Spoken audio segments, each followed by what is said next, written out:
নিজের চোখে দেখা। কিছুদিন আগে একটা জানাজা পড়িয়েছে, খোদার কসম করে বলছি, 6:30 ইন্তেকাল করেছে। হসপিটালের বিল দেনে वाला নাই, 4-4টা সন্তান। অ্যাম্বুলেন্সে ঘরে ঘরে আসবে, 1000-1200 টাকার বিল দেনে वाला নাই।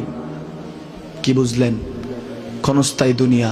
মুমিনের কম থাকলেও আমি বলি, কেউ যদি এসে বলে হুজুর একটু দোয়া করেন, খুব পেরেশানিতে আছি, আমি তার হাত চুমু খেয়ে বলি তোমাকে মোবারকবাদ, আল্লাহ তোমাকে ভালোবাসে।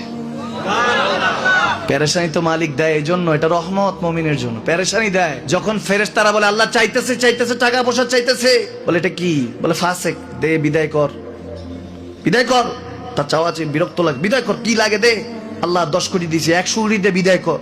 মুমিন যখন চাইতে থাকে আল্লাহ আমাকে কিছু লাগবে, যখন একটু করে চায় আমার মাটাকে সুস্থ করে দাও, বাবাটাকে আল্লাহ আমার স্ত্রীকে, আমার আমাকে একটু তৌফিক দাও, চাইতে থাকে মুমিন। আল্লাহ বলে যখন ফেরেশতারা দেখে মুমিন চাচ্ছে, দেরি করতে পারে না, তাড়াতাড়ি খাজানা নিয়ে দিতে নেবে, আল্লাহ বলে রাখোস না, এত তাড়াহুড়া